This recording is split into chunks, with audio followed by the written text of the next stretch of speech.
à toutes et à tous.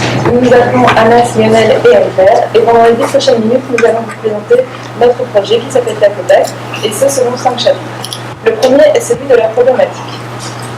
Le projet Tac-o-Tac part d'un constat d'une réelle demande de restauration rapide, de qualité, équilibrée et accessible financièrement en soirée.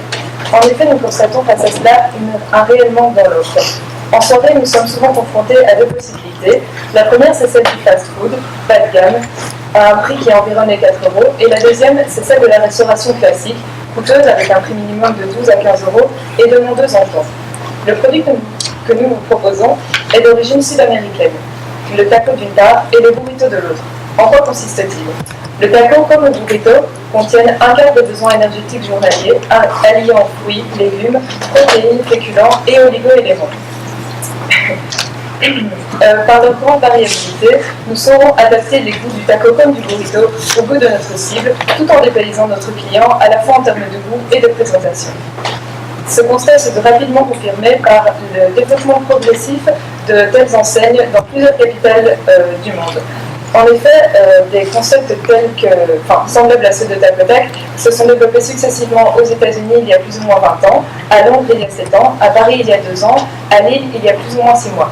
Nous décidons de prendre part à cette avancée en développant la première enseigne de casual food à Bruxelles. Alors pour ce faire, il faut évidemment analyser notre marché que nous avons défini comme étant l'ensemble des Bruxellois désirant avoir un accès à l'alimentation de qualité saine et équilibrée, préparable très rapidement et raisonnable au niveau du prix. Nous avons segmenté ce marché sur la base de critères socio-économiques et géodémographiques et nous avons dégagé 2 segments que nous considérions comme porteurs: les jeunes non actifs, donc les étudiants dans l'enseignement supérieur et universitaire, et les jeunes actifs. Nous avons élaboré donc des tests dans divers lieux à Bruxelles pour soumettre notre produit à ces 2 segments. En ce qui concerne les jeunes étudiants, bien que le goût ait plu et qu'il y ait eu un réel engouement dans les divers lieux dans lesquels nous avons organisé ces tests, ils nous ont dit qu'ils n'avaient pas les moyens, leur budget n'était pas suffisamment élevé que pour se permettre nos produits sur une base régulière. Typiquement, leur fréquence serait d'1 fois par mois. C'est pourquoi nous avons décidé de nous tourner exclusivement vers le segment des jeunes actifs. Là aussi, nous avons fait des tests, on a organisé des tests avec des sondages, et ils nous ont confirmé donc, que le goût leur plaisait et surtout que leur budget leur permettait d'avoir accès à ces produits sur une base beaucoup plus régulière, parce que nos produits coûtent 7 € en moyenne par individu. Alors, notre cible dans ce segment, le profil type du client, c'est un jeune de 25 ans qui a un diplôme universitaire, qui lui-même est issu de classe moyenne supérieure et qui est en début de carrière. Alors, pour comprendre pourquoi nous proposons ce produit-là, on va vous expliquer les caractéristiques de notre cible, qui font partie de ce qu'on appelle la génération Y et donc des millenniums. Il y a eu beaucoup d'études publiées sur leur comportement d'achat. Premièrement, ce sont des jeunes en début de carrière, ils travaillent beaucoup, dont la majorité vit soit seule, soit en couple sans enfants, et se tournent beaucoup plus vers la consommation en extérieur. Deuxièmement, c'est une catégorie sociale qui désire imposer sa singularité.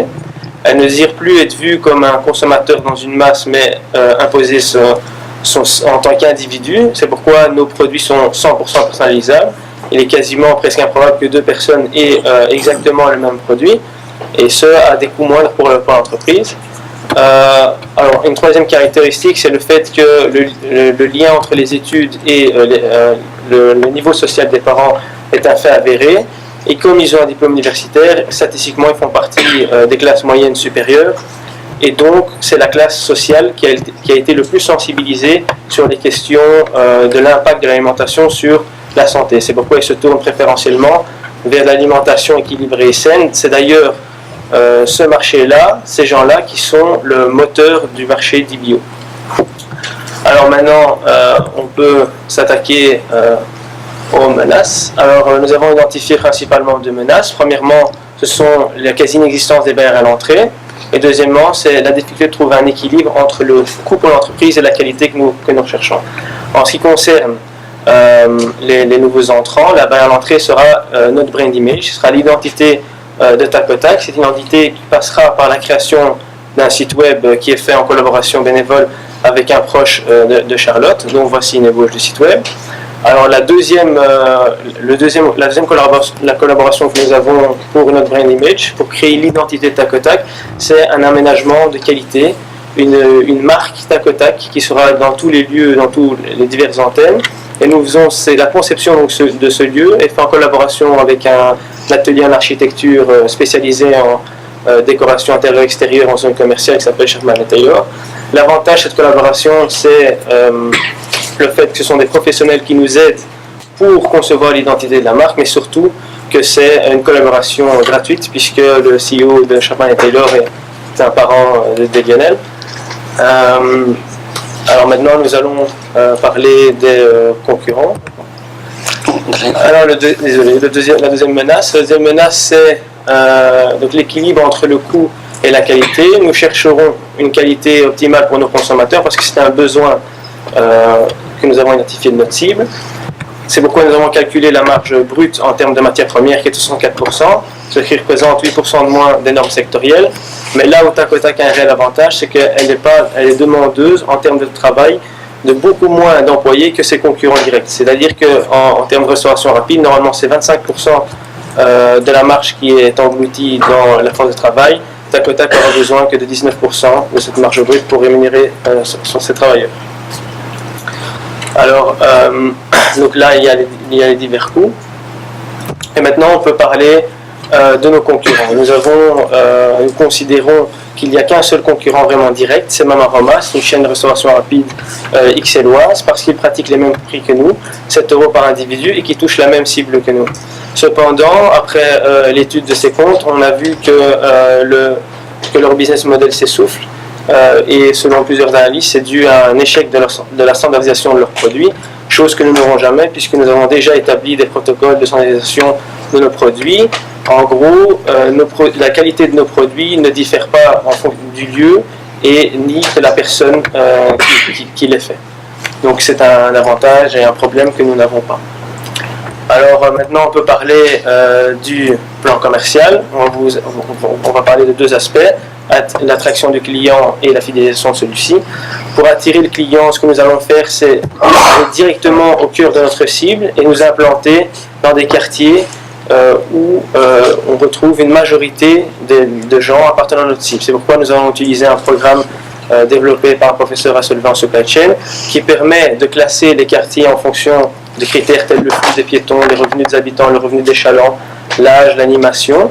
Et donc ici dans le slide, on voit que les divers quartiers sont classés et plus on est haut dans le graphique, plus ça veut dire que ce sont des quartiers où il y a un maximum de personnes correspondant à notre cible. Évidemment, le but sera donc de s'implanter dans les quartiers du haut du graphique. Ces conclusions sont faites via les données et les analyses que nous avons demandées à Trium, qui est un organisme public qui fait des études sur le comportement des clients et la géographie commerciale bruxelloise. Voilà, donc Charlotte va vous parler de la fidélisation des clients. Donc, dans un deuxième temps, il s'agira pour nous de fidéliser nos clients, et ce via les réseaux sociaux, qui est le moyen de communication privilégié de notre cible, mais aussi par le principe de messagerie instantanée. En effet, une étude a prouvé que 60% des personnes qui appartiennent à la génération Y aiment être prévenues des offres qui les concernent via SMS. Donc notre stratégie de fidélisation s'articule selon un service généreux, régulièrement accompagné d'échantillons gratuits dans lesquels nous aimons tous être servis plus que promis, et une adhésion virtuelle par l'entrée des données personnelles des usagers sur la plateforme de l'enseigne qui leur permettra d'être mis au courant des nouvelles formules qui seront envisagées les plus changeantes possibles pour favoriser le renouvellement et de bénéficier de tarifs préférentiels et enfin d'un menu entièrement gratuit le jour de son anniversaire.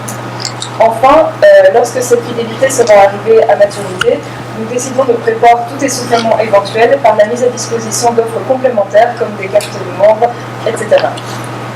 Voilà, merci à tous pour votre attention et à bientôt, j'espère.